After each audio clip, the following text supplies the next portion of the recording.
Israel के पास जो technology है हमने अभी देखा कि फेल हो गई। आयरन डोम का क्या, हम लोग बहुत लोहा मानते आते आते थे, लेकिन वो फेल हो गया। सबसे पहले हम सऊदी अरब पे बात कर लेते हैं, क्योंकि सऊदी अरब को ये माना जाता है कि मुस्लिम लीडरशिप की क़यादत उसी के पास है। तो देखिए, आप देखें कि अभी सऊदी अरब जो है उसने कोई सिर्फ, हाँ, कल सऊदी अरब के जो क्राउन प्रिंस हैं मोहम्मद बिन सलमान, उनका एक थोड़ा सा बयान आया है, लेकिन सिर्फ ज़ुबान से बयान दे देना काफ़ी नहीं होता है। अफसोस की बात यह है कि तुर्की की तरफ से तो कोई ऐसा स्टेटमेंट भी नहीं नज़र आता जो ईरान के फेवर में हो या इजराइल को बहुत ही कंडेम करता हुआ हो। कतर में अमेरिकी बेस मौजूद हैं, वहाँ से इजरायली जेट्स की फीलिंग होती है, बचता है। जॉर्डन ने अपना स्पेस दे दिया है। देखिए, अगर आज अमेरिका इसराइल के ऊपर से अपना हाथ हटा ले तो इसराइल 4 घंटे जंग नहीं सर्वाइव कर सकता। आज 4 घंटे नहीं सर्वाइव कर सकता। आज जो ये 4-9 दिन गुजरे हैं उस अमेरिकन सपोर्ट की वजह से गुजरे हैं। ईरान बगैर किसी कंट्री के सपोर्ट के 8 दिन से जंग लड़ रहा है, बल्कि ना सिर्फ लड़ रहा है बल्कि एक आप कह सकते हैं कि 21 ही जंग में साबित हो रहा है, अभी तक आगे है। ईरान और इजराइल में जंग लगातार जारी है, आज 9वां दिन है, तमाम खबरें वहाँ से आ रही हैं। इजराइल जो कहीं ना कहीं दुनिया को ये दिखाता था कि वो बहुत मजबूत है, एयर डिफेंस सिस्टम उसका बहुत मजबूत है, लेकिन ईरान ने जो जवाबी कार्रवाई की है उससे साफ पता चल रहा है कि इजराइल को बहुत हद तक नुकसान उठाना पड़ रहा है। एमएसओ के चेयरमैन सुजात अली कादरी जी हमारे साथ हैं, इनसे हम बात करेंगे। जिस तरह से जंग छिड़ी हुई है अभी और 9वां दिन है, ख़ास आमतौर पर जो है लोगों को समझ में नहीं आता है कि नज़रिया किसका क्या है, भारत किस तरह से इस जंग को देख रहा है। तो सबसे पहला सवाल मेरा यही होगा, क्योंकि हमारे देश में भी बहुत सारे ट्विटर हैंडल ऐसे मिल जाएंगे जहां पर इजराइल के समर्थक में पोस्ट मिल जाएगी, तो हमें किस तरह से देखने की ज़रूरत है इस जंग को? देखिए, सबसे पहले तो मैं जंग के बारे में 2 मिनट में कहना चाहूँगा, फिर हम भारत पे आएंगे। देखिए, इजराइल ये जंग जो ईरान के साथ में लड़ रहा है उसमें पूरी तरीके से विफल हो रहा है। इजराइल मुल्क की बुनियाद जिस बात पे रखी गई थी कि एक ऐसा देश होना चाहिए जहाँ पे पूरे दुनिया के यहूदी अपने आप को सुरक्षित महसूस कर सकें, उनके लिए एक सेफ हेवन हो। आज हम देख रहे हैं कि हर घंटे में सायरन बजता है और इजराइल के यहूदी अपने घरों से निकलकर बंकर की तरफ भागते हुए दिखते हैं। इवन उनकी कैबिनेट के लोग, इवन उनका प्रधानमंत्री भी बंकर में छुपकर और वहाँ से अपनी गतिविधियों को अंजाम दे रहा है। तो जिस बुनियाद को लेकर, जिस मोटो को लेकर इसराइल का गठन हुआ था कि हम एक सुरक्षित यहूदी राष्ट्र की परिकल्पना करते हैं, इसराइल उसमें विफल रहा है। अब हालत ये है कि इसराइल के अंदर रहने वाले यहूदी इसराइल छोड़ने के लिए मजबूर हैं। वो चाहते हैं कि इसराइल से वो निकल जाएं। एक बात। नंबर 2 बात जो आपने भारत के हवाले से की कि भारत में क्या चल रहा है और भारत का क्या रुख होना चाहिए।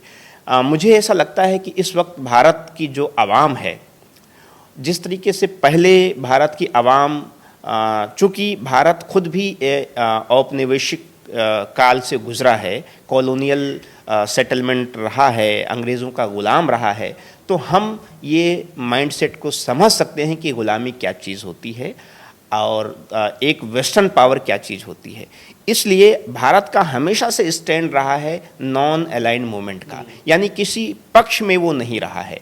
लेकिन पक्ष में नहीं होने का मतलब ये नहीं था कि वो अपने आप को तटस्थ रखता था, बल्कि उसका ये था कि जो दुनिया में चीज़ें घटित हो रही हैं, अगर वो हमेशा सत्य के साथ रहा है। आज भारत, हम देखते हैं कि हमारी जो फॉरेन पॉलिसी है उसमें बहुत ही लचीलापन आ गया है, उसमें बहुत ही, हम ये आसान लफ्ज़ों में कहें तो झोल नज़र आता है। कोई क्लैरिटी नहीं है कि हमें किसके साथ जाना है, किसके साथ नहीं जाना है। अभी SCO की जो एक जॉइंट कम्युनिके जारी हुआ, हमने अपने आप को उससे विड्रॉ किया। हम ब्रिक्स जो नया उभरता हुआ संगठन है, जिसका भविष्य है, भविष्य अब नाटो का नहीं है, भविष्य अब वेस्टर्न एलाइज का नहीं है, अब जो भविष्य आने वाला है दुनिया में वो ग्लोबल मेजॉरिटी का है, जिसको ग्लोबल साउथ कहते हैं, उसका है। और हैरत की बात यह है कि हमारे प्रधानमंत्री खुद ग्लोबल साउथ की वकालत करते हैं, लेकिन जब ईरान पर साथ खड़े होने की बात आती है तो वो अपने आप को न्यूट्रल कर लेते हैं। न्यूट्रल क्या, बल्कि आप एक तरीके से कहें कि इसराइल के पक्ष में हमारी फॉरेन पॉलिसी जा रही है। तो मुझे लगता है कि हमारी फॉरेन पॉलिसी, जो हमारा इतिहास रहा है, उससे अब एक अलग ढंग, अलग रास्ते की तरफ जा रही है। उसमें ये इज़राइल के साथ होने में ये कहते हैं कि इज़राइल हमारा एक टेक्नोलॉजी हमें देता है, हमें हथियार देता है, इसका हवाला देते हैं, जबकि ऐसा नहीं है। इज़राइल के पास जो टेक्नोलॉजी है हमने अभी देखा कि फ़ेल हो गई। आयरन डोम का क्या हम लोग बहुत लोहा मानते आते लेकिन वो फेल हो गया। तो ईरान के पास जो इज़राइल के पास टेक्नोलॉजी, ऐसा नहीं है कि दूसरे देशों के पास नहीं है, दूसरे देशों के पास इज़राइल के पास जो टेक्नोलॉजी है वो और अच्छी है, अच्छी क्वालिटी में है। लेकिन ये है कि हमारी हुकूमत आजकल एक ऐसी विचारधारा को जो है वो मानने वाली है जो इज़राइल को अपना एक आइडियोलॉजिकल पार्टनर मानती है, इसलिए वो इज़राइल के साथ में जाती हुई नज़र आ रही है। सर, मिडिल ईस्ट की जो कंट्रीज़ हैं, ख़ासकर जिनको कहा जाता है कि दुनिया भर में 56 मुस्लिम देश हैं, अक्सर ये सवाल हम लोग सुनते रहते हैं। लेकिन अभी इस लड़ाई में हमने देखा कि ज़्यादातर, चाहे कतर हुआ, चाहे वो सऊदी अरब हुआ, आसपास के जितने भी मुल्क हैं, वो साफ तौर पर जो लोग उम्मीद लगा रहे थे कि वो ईरान के समर्थन में आए, उनका नज़रिया वैसा दिखा नहीं है। तो इनको लेकर आप क्या समझते हैं, क्या उनका रोल? देखिए, जब से नेशन स्टेट का कंसेप्ट आया तब से ये जो मुस्लिम यूनिटी या यूनिफाइड उम्मा की जो बात होती थी वो तो बिल्कुल ख़त्म हो गई। जब से मुल्क बने, उनकी सरहद बने, पासपोर्ट आ गया, तब से नेशन स्टेट यानी जब से बना तब से जो मुस्लिम यूनिटी की बात होती थी वो ख़त्म हो गई। रही सही बात कि पिछले 20-25 सालों में जो कभी कभी OIC के ज़रिए हमें चीज़ें सुनाई दी जाती थीं वो भी अब ख़त्म हो गई। अब सभी मुल्कों के उनका नेशनल इंटरेस्ट प्यारा है, उनका नेशनल इंटरेस्ट फर्स्ट प्रायोरिटी होती, उसके बाद से वो अपनी फॉरेन पॉलिसी बनाती हैं। उसके बाद वो गज़ा के हवाले पे बोलेंगी, उसके बाद दूसरे और मुल्कों पे बोलेंगी। अब आ गए जरा एक एक मुल्कों पे हम बात कर लें, 2-3-4 बड़े प्लेयर्स हैं उन पर हम बात कर लेते हैं। सबसे पहले हम सऊदी अरब पे बात कर लेते हैं, क्योंकि सऊदी अरब को ये माना जाता है कि मुस्लिम लीडरशिप की क़यादत उसी के पास है। तो देखिए, आप देखें कि अभी सऊदी अरब जो है उसने कोई सिर्फ, हाँ, कल सऊदी अरब के जो क्राउन प्रिंस हैं मोहम्मद बिन सलमान, उनका एक थोड़ा सा बयान आया है, लेकिन सिर्फ ज़ुबान से बयान दे देना काफ़ी नहीं होता है। जब एक तरफ हम देख रहे हैं कि ब्रिटेन इस वक्त पूरी तरीके से मदद कर रहा है इज़राइल की, और हम सिर्फ ज़ुबान से बयानबाजी दे दें, तो सऊदी अरब पूरी तरीके से खामोश है और ख़ुद उसके बहुत सारे मामलात में बिज़नेस इंटरेस्ट जो है वो अमेरिका के साथ जुड़े हुए हैं। तो सऊदी अरब का ये रवैया है। दूसरा बड़ा मुल्क जो है वो तुर्की है। अफसोस की बात यह है कि तुर्की की तरफ से तो कोई ऐसा स्टेटमेंट भी नहीं नज़र आता जो ईरान के फेवर में हो या इज़राइल को बहुत ही कंडेम करता हुआ हो। तुर्की पूरी तरीके से खामोश नज़र आ रहा है। कतर का आपने हाल बताया कि कतर में खुद अमेरिकन बेसेज मौजूद हैं।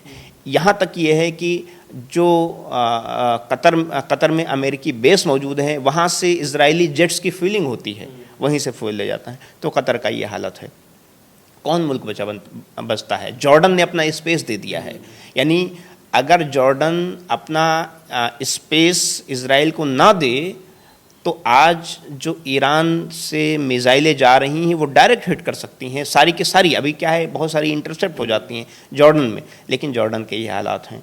इजिप्ट का हम देख रहे हैं कि क्या हालात। तो कोई मुस्लिम मुल्क ऐसा नहीं है जो खुल करके ईरान के साथ में आ रहा हो।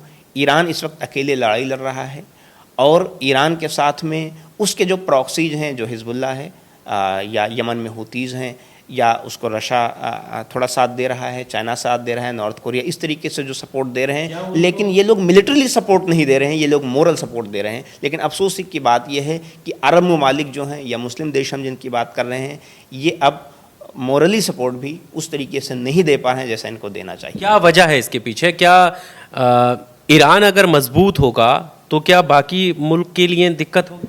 देखिए, मैंने सबसे पहले ये कहा कि सारे कंट्रीज़ उनको अपना राष्ट्रीय हित प्यारा है। सऊदी अरब कहीं नहीं चाहता कि ईरान न्यूक्लियर स्टेट बन जाए, और न्यूक्लियर स्टेट बन जाएगा तो मुस्लिम लीडरशिप उसके पास चली जाएगी। पाकिस्तान इसका बड़ा इम्पोर्टेंट रोल है, हमें समझना चाहिए। देखिए, पाकिस्तान इस वक्त एक ऐसा मुल्क है मुस्लिम मुल्क में जिसके पास न्यूक्लियर स्टेट है। वो कतई नहीं चाहता कि एक और मुल्क जो शिया हो, जिसकी लीडरशिप शिया के हाथ में हो वो भी न्यूक्लियर स्टेट बन जाए, ताकि उसके मद्दे मुकाबिल आ जाए। और पाकिस्तान का ईरान के साथ में जो तनाज़ा है बलूच को लेकर के, हम जानते हैं कि वो उसके संबंध अच्छे नहीं रहे हैं। तो पाकिस्तान, अच्छा आप देखिए ना कि इस वक्त आसिम मुनीर कहाँ हैं? अमेरिका में हैं। किसकी दावत पर गए हैं? पेंटागन की दावत पे गए हैं, वहाँ पे मौज मस्ती कर रहे हैं वो। और ऐसे वक्त में जब ईरान पर हमला होता है, उसी रोज़ पेंटागन में जो है वो मौजूद होते हैं। और पेंटागन को जो सेंट्रल कमांड के जो चीफ हैं जनरल, वो इनकी तारीफ़ों के पुल मानते हैं। तो आसिम मुनीर, पाकिस्तान की असली हुकूमत यानी असली वहाँ का जो पावर सेंटर है वो आर्मी है, ख़ासकर इस वक्त आर्मी है। आप बता दीजिए कि आर्मी की तरफ से ऐसा कोई स्टेटमेंट आया हो जो ईरान के फेवर में गया हो या इजराइल को कंडेम करता हुआ। ये हम कह सकते हैं कि जो वहाँ की सरकार ने बोला है वो सिर्फ दिखावा है एक तरीके से, दुनिया को ये बताने के लिए कि हम ईरान के साथ खड़े हैं। बिल्कुल, वहाँ की सरकार की क्या हैसियत है हम आप सब जानते हैं। वहाँ पे शहबाज शरीफ की सरकार की क्या हैसियत। सिविल पाकिस्तान का इतिहास रहा है कि वहाँ पर बहुत ही कम सिविल हुकूमतें ऐसी हुई हैं जो खुद मुख्तार हुई हैं, वरना अक्सर तो पाकिस्तान की आर्मी ही कंट्रोल कर रही है। और इस वक्त जो हुकूमत है वो पूरी तरीके से पाकिस्तान की आर्मी के कंट्रोल में है, जनरल आसिम मुनीर के कंट्रोल में है। तो उन्होंने अपनी आवाम को शांत करने के लिए शहबाज शरीफ ने, इसहाक डार ने और एफएम ने, वहाँ के रक्षा मंत्री ख्वाजा आसिफ ने ये कह दिया है कि हाँ हम ईरान के साथ में हैं। लेकिन दिखना भी तो चाहिए आप क्या साथ दे रहे हैं। किसी ईरानी जनरल ने या वहाँ के पॉलिटिशियन ने कहा था कि अगर इजराइल हम पे करेगा तो पाकिस्तान इजराइल पर न्यूक्लियर हमला कर देगा। यह आप सब ने सुना होगा। वहाँ के इसहाक डार जो फॉरेन मिनिस्टर हैं, उन्हें इसको रिजेक्ट कर दिया कि हमने ऐसा कोई बयान नहीं दिया है। तो आप देखिए कि कहाँ जो है पाकिस्तान की इस्टेब्लिशमेंट और वहाँ की जो सिविल हुकूमत है वो जिम्मेदारी और ईमानदारी के साथ में खड़ी है। पर जिस तरह से अभी ये जंग चल रही है, आपने बाकी मिडिल ईस्ट की कंट्री का जिक्र किया, लेकिन ईरान ने जिस तरह से जवाब दिया है और ख़ास करके इजराइल के साथ में जो बात बताई जाती थी और ईरान को कमज़ोर आंका जाता था, इस 8-9 दिन की जंग में क्या कुछ दिखा? देखिए, अगर आज अमेरिका इसराइल के ऊपर से अपना हाथ हटा ले तो इसराइल 4 घंटे जंग नहीं सर्वाइव कर सकता। आज 4 घंटे नहीं सर्वाइव कर सकता। आज जो ये 4-9 दिन गुजरे हैं उस अमेरिकन सपोर्ट की वजह से गुजरे हैं। हमें आपको लगता है कि अमेरिका सपोर्ट नहीं कर रहा है। अमेरिका डायरेक्ट इन्वॉल्व नहीं हुआ, लेकिन हथियार तो दे रहा है, टेक्नोलॉजी तो दे रहा है, सैटेलाइट का सपोर्ट दे रहा है, इंटेलिजेंस का सपोर्ट दे रहा है। जंग में सिर्फ यही नहीं होता कि आप अपने सैनिक भेज दीजिए तभी मदद होती है, वो लास्ट होता है। जंग में सबसे बड़ा सपोर्ट होता है इंटेलिजेंस सपोर्ट। वो तो खुद अपनी बताते हैं, मोसाद इतनी बड़ी, क्या वो सपोर्ट लेंगे? नहीं, ऐसा नहीं है। मोसाद अगर इतना उनका इंटेलिजेंस नेटवर्क मजबूत होता तो अभी ईरान जिस हिसाब से टारगेटेड स्ट्राइक कर रहा है, हाइफा पोर्ट का हमने देखा, तेल अवीव में बिल्डिंग्स का देखा, डिफेंस मिनिस्ट्री वहाँ की हम सुबह में डिफेंस उनको देखा, इवन मोसाद के हेडक्वार्टर के बराबर जो है बिल्डिंग को गिरा दिया। तो ये तो क्या है कि बहुत सारी चीज़ें हाइप बना दी जाती हैं कि मोसाद इतना ज़्यादा पावरफुल है, ये ऐसी चीज़ें हैं ताकि एक उसका हवा क्रिएट हो जाए। ऐसा नहीं है। बगैर अमेरिकन सपोर्ट के इजराइल सरवाइव नहीं कर सकता है, ये सच्चाई है और इस जंग ने उसको साबित भी कर दिया। ईरान बगैर किसी कंट्री के सपोर्ट के 8 दिन से जंग लड़ रहा है, बल्कि ना सिर्फ लड़ रहा है बल्कि एक आप कह सकते हैं कि 21 ही जंग में साबित हो रहा है। अभी तक आगे है। तो अभी आगे का फ्यूचर क्या लग रहा है कि ऐसी ही जंग चलती रहेगी, जवाब पूरा मिलेगा ईरान की तरफ से, इजराइल कमज़ोर पड़ेगा? क्योंकि अभी खबर ये भी है कि इजरायली प्रधानमंत्री जो है वो मिलने गए हैं अमेरिका डोनाल्ड ट्रंप से। क्या वजह है? मदद लेने गए हैं या सपोर्ट लेने गए हैं? क्या वजह है? देखिए, जंग दरअसल नेतन्याहू की ज़रूरत थी, क्योंकि पिछले अगर आप देखें तो करीब 620 दिन होने वाले हैं गज़ा पे वार को लेकर के। इस 620 दिनों पे जो लगातार गज़ा पर नरसंहार चल रहा है उससे नेतन्याहू की क्रेडिबिलिटी को बहुत बट्टा लगा है। कई मुल्क ऐसे जो खुद इजराइल के एलाई हैं, खुद इजराइल के सहयोगी मुल्क हैं, उन्होंने क्रिटिसाइज़ करना शुरू कर दिया। आईसीसी ने अलग, इंटरनेशनल क्रिमिनल कोर्ट ने अलग इसराइल के ऊपर लगा रखा है। इवन नेतन्याहू के ऊपर गिरफ्तारी वारंट जारी है। यानी ऐसे मुल्क जो आईसीसी को इंडोर्स करते हैं, अगर वो वहाँ जाएंगे तो इनको गिरफ्तार किया जा सकता है। तो खुद नेतन्याहू इंटरनेशनल लेवल पे, ग्लोबल लेवल पे घिरे हुए थे तमाम मामलात को लेकर के। खुद इंटरनल पॉलिटिक्स में नेतन्याहू की चूंकि सरकार पहले से अल्पमत में है और उन पर लगातार जो और अपोजिशन की पार्टी है उनका दबाव बनता जा रहा था। इन पे करप्शन के चार्जेज इन पर हैं, जुडिशरी को पामाल करने के चार्जेज इन पे हैं, बहुत सारे चार्जेज इन पे लगे हुए हैं जो खुद इंटरनल ये घिरे हुए थे। और लगातार इजराइल की जनता इनके खिलाफ प्रदर्शन कर रही थी, अभी जंग होने से पहले तक कंटिन्यू। हमें आपको यहाँ खबरें नहीं आती, फिल्टर होके आती हैं। तो इस सब को डाइवर्ट करने के लिए ईरान पर जंग ज़रूरी थी। मुझे नहीं लगता कि ये जंग लंबी लड़ेंगे। एक लिमिटेड वॉर की चाहत थी नेतन्याहू को, ताकि वो अपने इंटरनल जो उनको सबोटाज हो रहा था उसको वो डाइवर्ट कर सके। इंटरनेशनल लेवल पर जो गज़ा को लेकर हमदर्दी हो रही थी उसको और इनको जो क्रिटिसाइज किया जा रहा था वो चेंज कर सकें, वो माहौल को बदल सकें, अपने फेवर में कर सकें। एक आखिरी और ज़रूरी सवाल ये कि हमारी जो फॉरेन पॉलिसी है, हमने देखा कि हमेशा फ़िलिस्तीन समर्थक हम लोग रहे हैं और उसका हक उसे मिलना चाहिए, ये हमारा नारा रहा है। लेकिन आज की वक्त में हम देखें कि ईरान से हमारे मधुर संबंध रहे हैं और आज हम इतना खुलकर सामने नहीं आ रहे हैं, तो क्या वाकई हमें इजराइल से कोई इतना बड़ा फ़ायदा है? हमारी फॉरेन पॉलिसी क्या कहती है? क्योंकि हमने देखा कि आसपास के जितने भी मुल्क हैं उनसे भी हम दूर होते चले जा रहे हैं, जो हमारे करीबी मुल्क हैं, और अब ईरान भी ऐसा दूर जा रहा है। क्या वजह है? देखिए, भारत की जो फॉरेन पॉलिसी रही है उसमें एक तो सबसे बड़ी चीज़ शामिल रही है, वो ये कि हम हमेशा पीड़ित और मजलूम के साथ में रहे हैं। यानी हमारी फॉरेन पॉलिसी में नैतिक और एथिक्स शामिल रहा है, जो बहुत कम देशों में होता है। और यही वो चीज़ें हैं जो आपके कंट्री को, आपके मुल्क को सबसे अलग बनाती हैं। अफसोस की बात यह है कि ये जो एथिक्स और मॉरलिटी थी वो अब ख़त्म होती जा रही है। अभी हमने गज़ा और इस पूरे प्रोसेस में देख लिया।